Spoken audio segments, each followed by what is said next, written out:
welcome to the Swimming from Home talk show. I'm here with Bill Dorenkott, the head coach at Ohio State. So how are things in Columbus with you right now? It's today is the fourth week that we really found out that our season was going to get shut down, and that our student body was going to get sent home. And I'm not a big fan of the saying new normal, but being 4 weeks in, I think myself and our staff are finding a routine. We've been pretty active in terms of engaging with our student athletes. I think this is where it's really starting. We're seeing with some of our kids are starting to struggle a little bit in terms of just navigating the space and, not having their peers and their teammates and their friends around, and it happened so quickly. Yeah. So how do you feel like the student athletes have been able to navigate this space? Well, some are doing better than others. And for our staff, one of our key tenets is connection. And so we've been really trying to go above and beyond in terms of connecting with our athletes. So whether that's just checking in to say hi, making sure they're on track academically, if they need some help from us in terms of making sure that they're in the right place. We had some kids that got stuck in Columbus, and ultimately we want to get them back home with their families. And so we feel pretty good about it. Yeah. Can you describe kind of where you guys were at when you did find out about the news that NCAAs weren't going to happen? Sure. I'll offer a little bit of a lead up. Yeah. In Ohio in January, we host an event called the Arnold Classic. Actually, maybe in beginning of February, now that I think of it.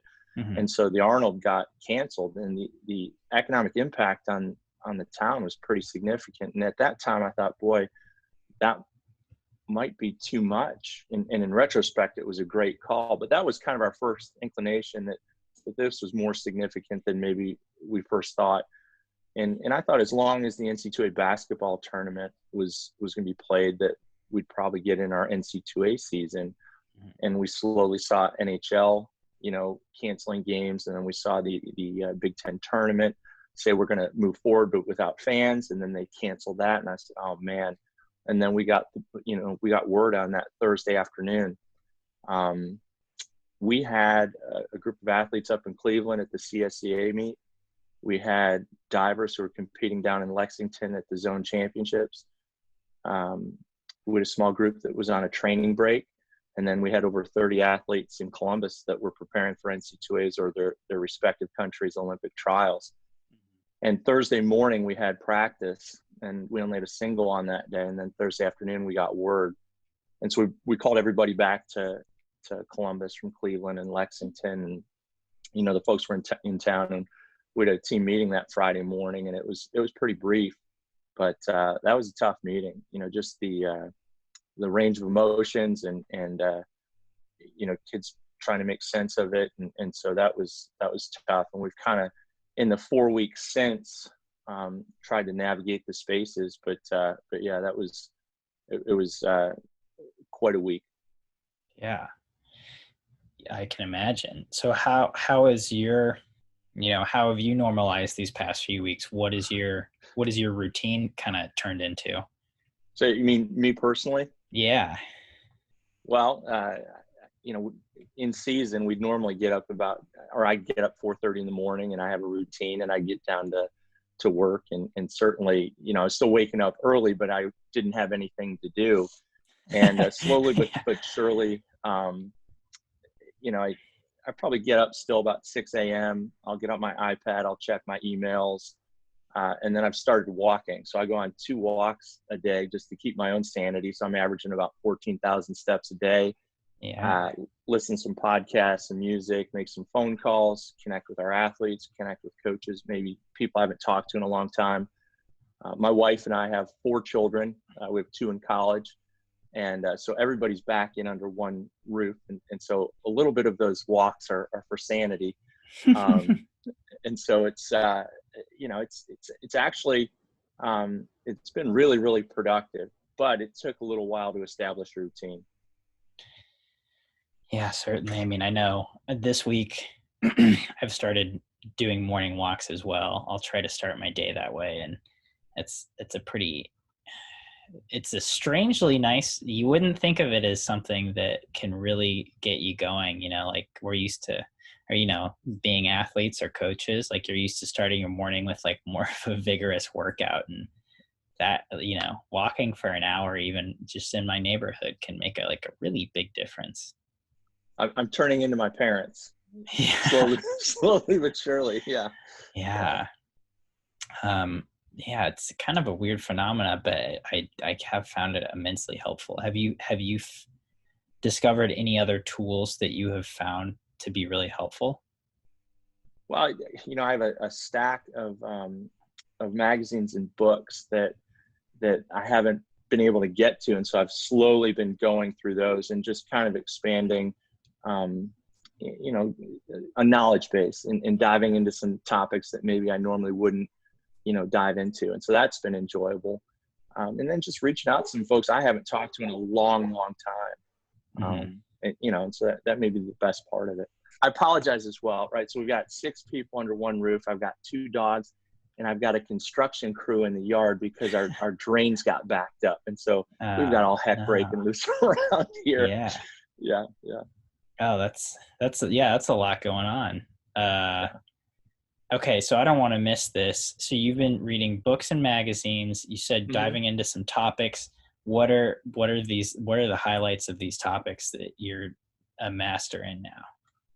Well, I wouldn't go that far. I have a passion for strength and conditioning. And Hmm. the reason is this: in swimming and diving, typically when you get a sports info person or you get an athletic trainer, you get a strength coach, usually get somebody who may be new to the sport. If they're really good, they're probably going to get picked up by say a football or a basketball. So I made a decision a long time ago to get certified as a strength coach.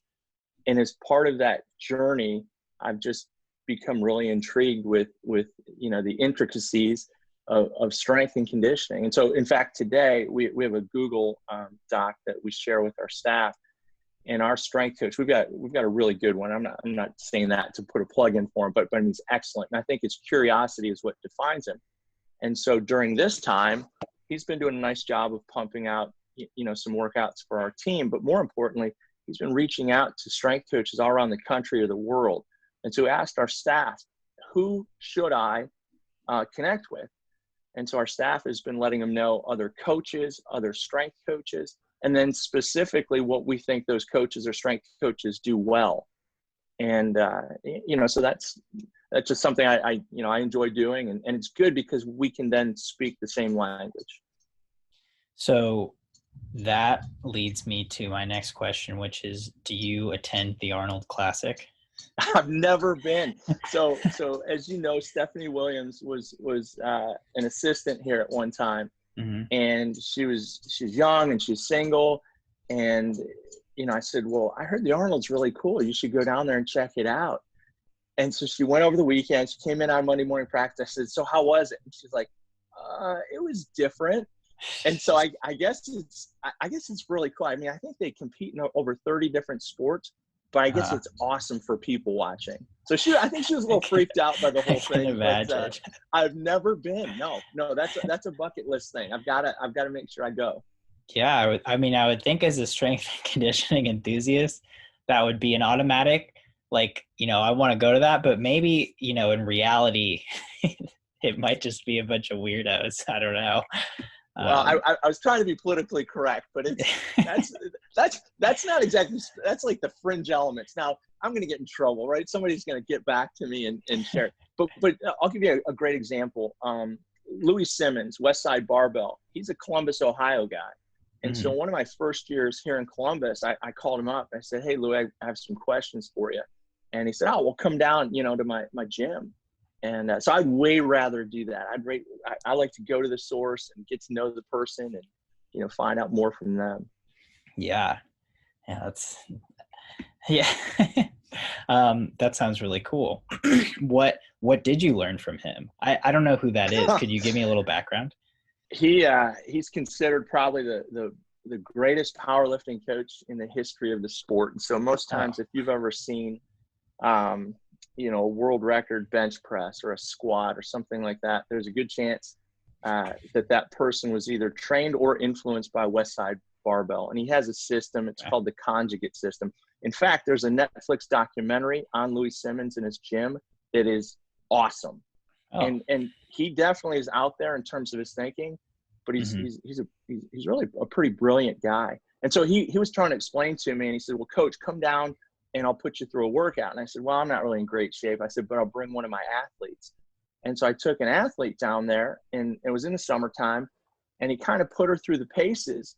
And after the workout, he said, well, coach, she has shopping mall strength. And I said, well, Louis, what's that? He goes, the lady who works at Cinnabon is stronger than she is. And so he was being a little bit sarcastic, but he saw obviously some deficiencies in our programming, and he's a sarcastic guy, a little bit self-deprecating, but incredibly knowledgeable. Yeah. Did you implement those things into your program? I mean, elements of it. So our current coach, so really the conjugate system is a 4-day split, and 2 days are strength work and 2 days are power work. And you alternate between upper body and lower body. And so our current strength coach, his name's Ryan Sprague. Monday afternoons, he likes to go upper body strength. Tuesday afternoons, he likes to go lower body strength. And then Thursday, he goes whole body power or a hybrid. And so in some way, shape, or form, even though he's never worked with Louis, that influence is there. Gotcha. Yeah. That's pretty cool. Are there other known celebrities in Columbus that you've gotten cool knowledge from? Not many. Although, and this is on a tangent here. I love live music, right? And so I found out about a secret concert, and they said, you show up at the corner of this place and look for the guy in the black hat. And I bought tickets, and we had a meet, I think, on Valentine's Day. And I said to my wife, hey, would you be interested in doing this? It just sounded like a pretty cool experience. And my wife said, it sounds kind of sketchy to me. And so I buy 2 tickets, and we go down to the corner in Columbus, and we see the guy in the black hat, and we go to this nondescript room, and it's a private concert, about 30 people in the room, and it was a country music artist, and that's not necessarily my genre, but kind of just a cool experience that I'd never done. Yeah, but not a brush with fame. Yeah. Hey, still, that's a good experience. So I mean, speaking of, I think I lost you on video. Okay, we're good. Sorry about that. No problem. So speaking of a walk down memory lane, has this time, out of the pool, given you time to reflect on the season you guys had, or maybe just the program in general? Absolutely. I mean, it's I think our coaches, I just prior to this conversation here, we were on an 1.5 hour conversation. We have a performance consultant we work with, and I work with him, our staff works with him, and our team works with him. And we had a 30-minute conversation with our staff and his name's Tim Kite, and he owns a company called Focus 3. And Tim's worked with a lot of our other sports teams at Ohio State. He works with a lot of pro athletes, pro teams. And so he's not just a friend and a mentor, he's also, a performance consultant. So the first 30 minutes, we were talking about some of the challenges that we're facing. And I asked the coaches what their perceptions were. And so I think our coaches have a lot of the same feelings or emotions that our athletes are experiencing, disappointment, confusion, anger, fear, and within the context of our season, it was kind of tough because really in the middle of something, we just pressed pause. And it's hard, I think, to gain clarity in moments like that because we were still working on the task at hand, which at that point was getting ready for the women's NCAAs and then the men's NCAAs. And once we've had a little bit of time to reflect and navigate it, and I've got to be honest, I don't want to look back right now because I'm still kind of in that moment of where we were. But the little bit that I have I'm proud of the group. I'm proud of the team. I'm proud of the coaches.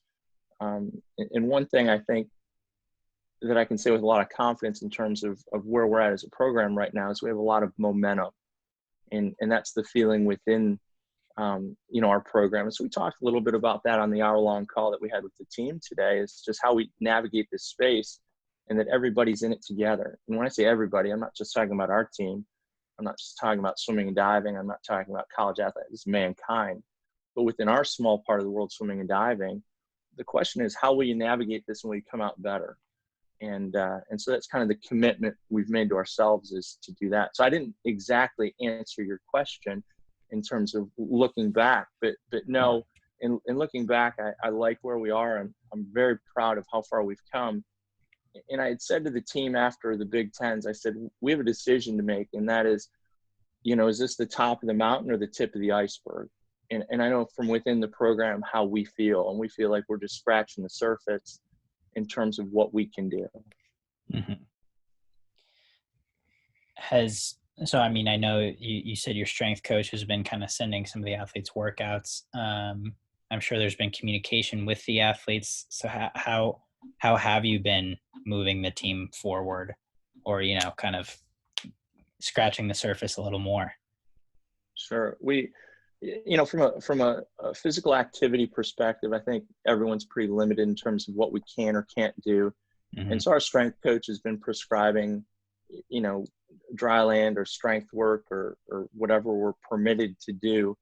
And I think most of our kids are probably compliant with that. He asked me, he said, Coach, do you want me to check in and let you know? And I said, I don't need to know. I said, the kids that were going to work hard are going to work hard anyway. And the kids that weren't probably aren't. And it'd just frustrate me if I find out, I said, so I'll just have you manage that. From a coaching perspective, we break our team into 6 distinct groups. So 5, we call them zones. 5 training zones, and one of our coaches leads each of those respective zones, and then our diving coaches as well. And so our staff gets on a staff call Monday, Wednesday, Friday mornings from 11 a.m. till about 12:30, and we talk about academics. We talk about strength and conditioning. We have our athletic trainer add to that phone call. We have a standing meeting on Monday with our academic advisor, standing meeting on Wednesday with our compliance officer, and then a standing meeting tomorrow morning, Friday morning, with our sports psychologist. And they spend the first 20 to 30 minutes of our staff meeting just kind of keeping us up to date. And then at some point, and we do it via Zoom, at some point during the call, we go through each of the respective training zones. And then our coaches, we've tasked them with getting on a call with their zone 2 times a week. And again, a FaceTime or a Zoom. And then if they see something of note, we want to make sure we're providing an extra level of care. And so if we're concerned about somebody academically, or we're concerned about somebody maybe from a sports med or a sports psych standpoint, we just try to make sure that we're covering our bases there and taking care of kids. Nice. So, for you on a daily basis, like you said, a lot more time at home, a lot more time with your family. Have you picked up any new habits, or has your family, instilled any new traditions that you guys are doing? None that I want to share. So no, I say that tongue in cheek. I think that's been the refreshing part is we talk a lot. Culture is a pretty popular thing, and for us, our definition of culture is what are your core beliefs? What's on your heart? And we've stripped away some things, not by our own choice, that are important to us, whether it's being a swimmer, an athlete, a coach, a student, a friend. And so it really is it's allowed us to say, all right, what are really the important things in your life? I mean, is it your faith? Is it your friends? Is it your family? And how can you, because let's face it, what's the biggest complaint we have when life's going normal, right? There's never enough time to do the things that you want to do or you'd like to do. And so just the other day, I saw my older son has a guitar, and I saw my daughter pick up my older son's guitar, and she got on YouTube and she was teaching herself how to play guitar. Like, how refreshing is that? Because you don't always get those times in your life, and to actually do something with it. I get a little frustrated. Our youngest guy is in 7th grade, and his default would be video games. Mm-hmm. And so just, we have him on a routine. He gets up at 9 a.m., he has some breakfast, takes a shower, cleans his room. Then we get to studying, and then we get to about 1 or 2 o'clock in the afternoon. And it's been really nice here lately. And so he'll get outside and, shoot hoops or go rollerblading or do something like that. But that to me has been the coolest part. And I'm not a big board game guy, but I've been getting schooled at, is it Rumicube or Rubik's or I don't know, I'm getting pounded on it nightly, Oh, okay. in the family game. So I've yeah, never heard of it, but I'll have to check that one out. I'm a huge board game guy, and so any suggestions are welcome. love it, love it. Have you watched any good shows lately? Or in your stack of books and magazines, have you read anything particularly noteworthy? Um, Shows, I have a guilty pleasure in terms of shows, and if I have a plane ride, I'll download a couple. And somebody got me on Designated Survivor, so I've been watching that a little bit. Mm-hmm. My mother-in-law suggested Mad Men for my wife Oh, and I, and yeah. so each evening we watch one episode to that after dinner, and so that's been pretty enjoyable. It's a little slow getting into it, so hopefully it'll pick Mm-hmm. up. But we've only watched maybe 3 or 4 episodes of that. Um, in terms of reading, nothing really out in left field. And I haven't. A couple of my kids have watched The Tiger King, and I'm Oh, not yeah. quite there yet. Yeah, I'm not ready for it yet. Yeah. Yeah, that's a wild ride. um, well, cool. Any closing thoughts you've got, maybe on moving forward? Yeah, I think you're going to have an energized group. When we come out of this, and so whether it's the coaches or the athletes, I think just about everybody's going to be in the same position in terms of time away from the sport and maybe a level of deconditioning. And I think that it's allowed us an opportunity to kind of figure out those things that are important. And I know this, and I just gotten off a meeting, and I said to our group, I said, I can guarantee you we're going to come out of this thing better, stronger, faster than we've ever been in the past. And that's the commitment that we have, and that's the exciting part of this, right? And so it's a horrible time in our country, with people being sick and under or unemployed, and so I feel a little selfish just talking about swimming, but I look forward to the day that we can get back to it and be with the people we care about, doing some of the things that we love. Yeah. Awesome. Thanks a lot for your time, Bill. I really appreciate it. Thanks, Coleman. I appreciate it.